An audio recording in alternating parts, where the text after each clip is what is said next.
வணக்கம். ஜோ வைஜக் from Jawalpatti Puthur. Power writer அப்படிங்கிற யூடியூப் சேனல் மூலமாக உங்களை மீண்டும் சந்திக்க ரொம்ப மற்ற மகிழ்ச்சி. அத்தோட எங்கள் சேனலை சப்ஸ்கிரைப் பண்ணுங்கள், பெல் பட்டன் அழுத்த மறந்துடாதீங்க. அத்தோட எல்லாத்துக்கும் ஷேர் பண்ணுங்கள். அதாவது பல பேருடைய ஒரு சுய ரூபம் எப்படின்னா ரொம்ப டைட்டான ஒரு நேரத்தில் வெளிப்படும். உண்மையான ஒரு சுயம்.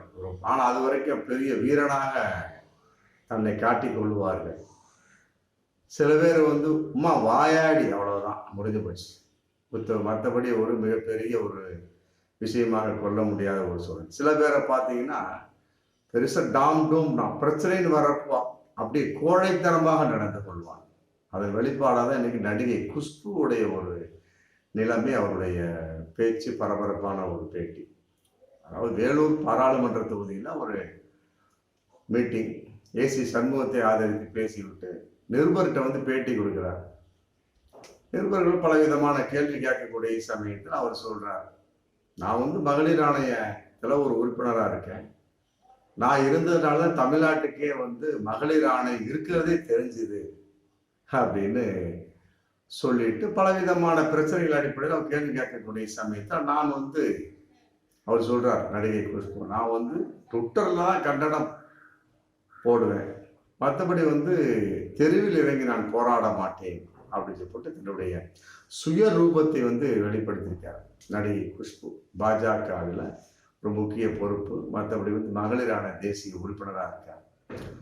பொதுவாக அரசியல் என்பது பலருக்கு என்னமோ ஒரு விளையாட்டுத்தனமாக போய்விட்டது. அவரும் போராடி போராடி பார்த்தாரு.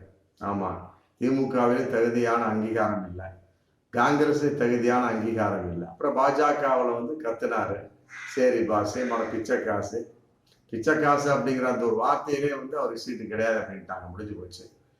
இப்ப தெரிஞ்சிருக்கும் அரசியல்வாதி என்பதற்கு வாயாடு என்பதற்கு என்ன வித்தியாசம்? ஒன்றும் கிடையாது. அதான் குஷ்புவுக்கும் பிற மனிதர்களுக்கும் உள்ள வித்தியாசம்.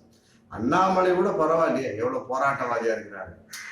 அவருடைய அந்த பாத யாத்திரை என்பது பல விமர்சனங்களுக்கு உள்ளானாலுமே கூட ஒரு போராட்டவாதி தானே, சும்மா சொல்லக்கூடாது. கண்ட இடத்துக்கு தமிழ்நாடு அளவுக்கு எந்தெந்த இடத்துக்கு போகணுமோ போய் ஒரு போராட்டவாதியாக தன்னை காட்டிக் கொண்டார்.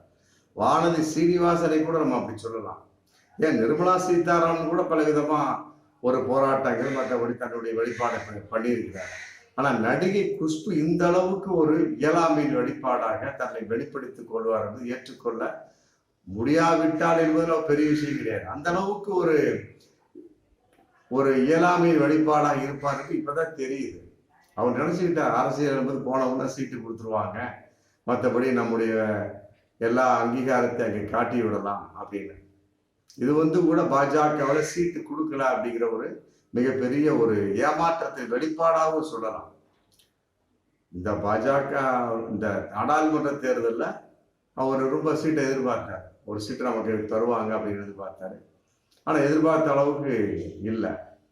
அதை தூக்கி வேற தமிழிசைக்கு கொடுத்துட்டாங்க. அவர் எதிர்பார்த்து தென் சென்னை, தமிழிசை கொடுத்துட்டாங்க. பட் இந்த வட சென்னை பால் கனகராஜ். அதனால சென்னையில் குஷ்புவுக்கு எந்த ஒரு நிலைப்பாடு இடமும் கிடையாது.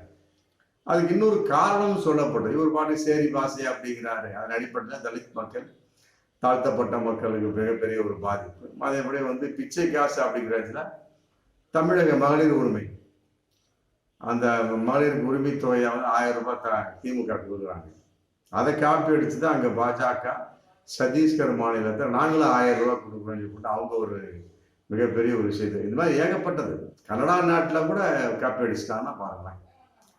தமிழகத்தினுடைய திராவிடர் மாடல் ஆட்சியினுடைய மிகப்பெரிய ஒரு வெளிப்பாடு செயல்பாட்டை தமிழ் குறிப்பிட்டு பெண்களுக்கு உரிமை தொகை அப்படிங்கிற ஒரு 1000 ரூபாய் விஷயத்தை கனடா நாட்டில் கூட காப்பி அடிச்சு அங்கே கொடுக்கக்கூடிய அளவுக்கு மிகப்பெரிய ஒரு சூழல்னா அவரை பாஜக காப்பி அடிக்காத அதையும் மேல்போக்காக பேசி சமாளிக்கக்கூடிய ஒரு சூழல் பல பேர் சொல்லியிருக்காங்க. இருந்தாலுமே அண்ணாமலை கூட அதுக்கு சொல்லியிருக்கிறாரு. ஆனால் இந்த அளவுக்கு பிச்சை காசு அப்படிங்கிற அளவுக்குலாம் சொல்ல கிடையாது, அவ்வளவு கேவலத்தனமாக. சரி, இந்த அளவுக்கு சொல்லக்கூடிய சமயத்தில் மக்கள் போராடத்தானே சேர்த்து மகளிர்லாம் தெருவில் இறங்கி போராடினாங்க. போராடக்கூடிய சமயத்தில் குஷ்புக்கு இன்னைக்கு சீட்டே இல்லாத அளவுக்கு ஆகிப்போச்சு. அப்போ இவர் ட்விட்டர்ல கண்டனத்தை போடுறது தான் லாய்க்கு. ஓப்பனாக சொல்லிடுறான். ட்விட்டர்ல கண்டனத்தை போடுவேன், அவ்வளவுதான். மற்றபடி வந்து தெருவில் இறங்கிலாம் நான் போராட மாட்டேன் அப்படிங்கிற. தெருவில் இறங்கி போராடக்கூடிய அளவுக்கு இயலாமையின் வெளிப்பாடு அப்படின்னா இவருக்கு எதற்கு அரசியல் அப்படிங்கிற கேள்வி வருதா இல்லையா? அரசியல் நான் சாதாரணமா அண்ணாமலை மற்றபடி எத்தனையோ உள்ள இருக்கக்கூடிய அந்த பாஜக நிர்வாகிகளை எடுத்துக்கிட்டாலும் அவர்களே சொல்வார்கள், எப்படிப்பா நீ அரசியலுக்கு வந்த அப்படின்னு கேள்வி கேட்பாங்களே. அந்த அளவுக்கு வந்து தெருவில் இறங்கி போராட மாட்டேன் அப்படின்னா இவருக்கு எதற்கு அரசியல் அப்படிங்கிற கேள்வி ஒரு பக்கம் இருந்தாலுமே கூட மகளிர் ஆணையம் சம்பந்தப்பட்ட வகையில கூட சில விஷயங்களை பேசியிருக்கிறாரா. இந்த சிவாஜி கிருஷ்ணமூர்த்தி சம்பந்தப்பட்ட வகையில, மற்றபடி வந்து மன்சூர் அலிகான் சோ சம்பந்தப்பட்ட வகையில, திரிஷா சம்பந்தப்பட்ட வகையில. அப்ப இவர் வந்து ஒரு வாயாடி, அவ்வளவுதான். சும்மா ஏதோ பேசுவார், சினிமாவுக்கு முன்னால அந்த கேமராக்கு முன்னால டயலாக் பேசுற மாதிரி பேசுவதற்கு லாயக்கான ஒரு நபர் தான் நடிகை குஷ்புவோடைய. மற்றபடி போராட்டத்திற்கு நான் தகுதியானவன் அல்ல அப்படிங்கிறது பகிரங்கமா சொல்லக்கூடிய சமயத்தில் இவருக்கு எதுக்கு அரசியல் அப்படிங்கிற கேள்வி இன்னைக்கு வந்தாச்சு. பாஜகவிலே இன்னைக்கு சில குணுமுணுப்புகள் வந்தாச்சு. அவன் என்ன இந்த அளவுக்கு தரம் தாழ்ந்து பேசக்கூடிய அளவுக்கு இருக்கக்கூடிய சமயத்தில் இந்த அம்மாட்ட வந்து மிகப்பெரிய ஒரு பொறுப்பு கொடுத்தவன எப்படி செயல்படுவாங்க?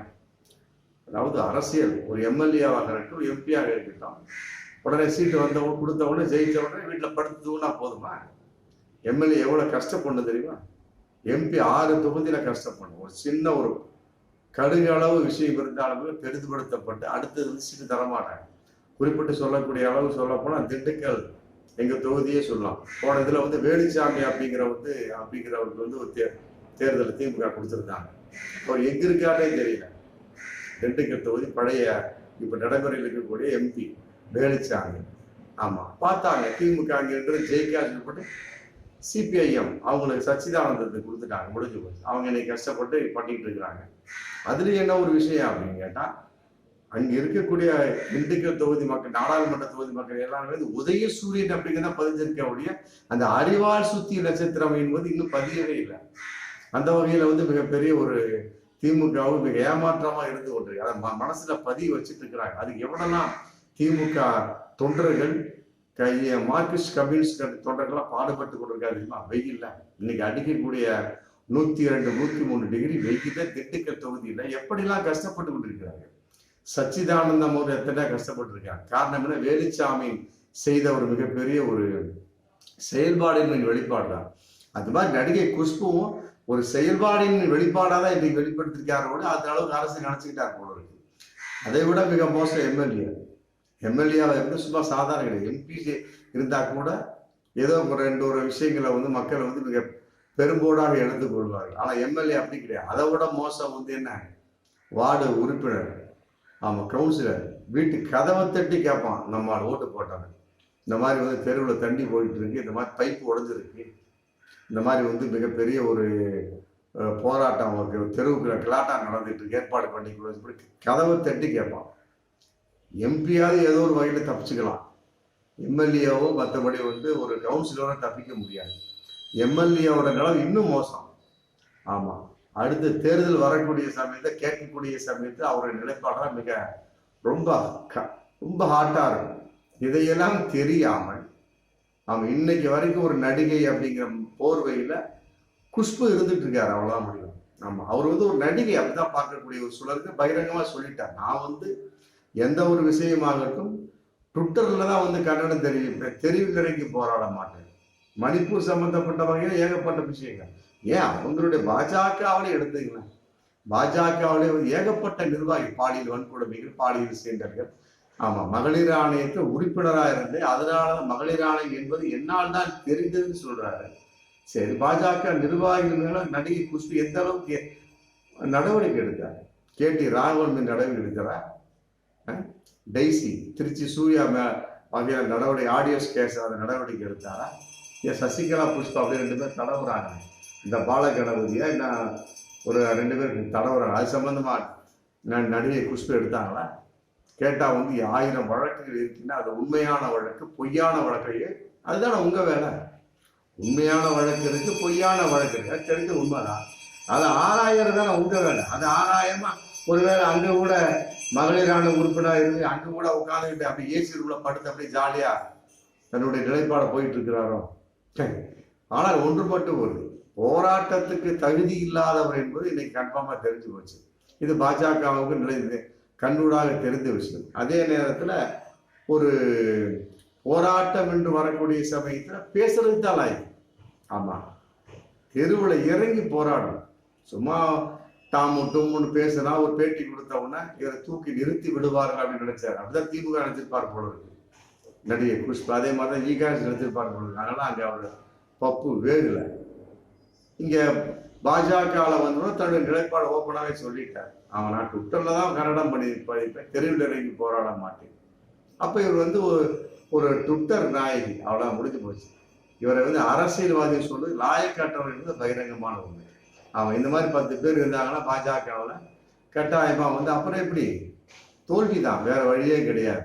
மக்கள் உழைக்கக்கூடியவனையும் போராடக்கூடியவனையும் மிகப்பெரிய ஒரு சமூக போராளியத்தான் மக்கள் எதிர்பார்க்கிறான். அரசியல வழியா ட்விட்டர்ல உட்காந்துக்கிட்டு கட்டணத்தை தெரிவிக்கிற எல்லாரும் தான் தெரிவிப்போம். குட்டி ஒரு சின்ன ஒரு 5 வயசு 8 வயசு 10 வயசு பையன் கூட பொது அறிவு உள்ள கூட ட்விட்டர்ல கண்டனம் போடுவான். அது எல்லாருக்கும் புரியும். சும்மா ஏசி ரூம்ல உட்காந்துக்கிட்டு ஜாலியா உட்காந்துக்கிட்டு அப்படி எழுதி ட்விட்டர்ல போட்டுக்கிட்டு அது எல்லாருக்கும் தெரியும். ஆனா தெருவில் இறங்கி போராடுங்கிறது எல்லாருக்கும் தெரியாது. ஆமா, காமராஜர் இருந்து அண்ணாவிலிருந்து கலைஞர் வரை எல்லோரும் தெருவில் இறங்கி போராடியவர்கள். இன்று இருக்கக்கூடிய அனைத்து அரசியல்வாதிகளையும் குறிப்பிட்டு குஷ்புவை போல சிலரை தவிர எல்லோருமே தெருவில் இருந்து போராடிட்டு இன்னைக்கு முன்பு வந்திருக்காங்களுடைய. அப்படியே ஏசி ரூம்ல உட்காந்துக்கிட்டு அப்படியே கேமரா முன்னால உட்காந்தோம்னா ஒண்ணு நடிகை ஆகலாம்.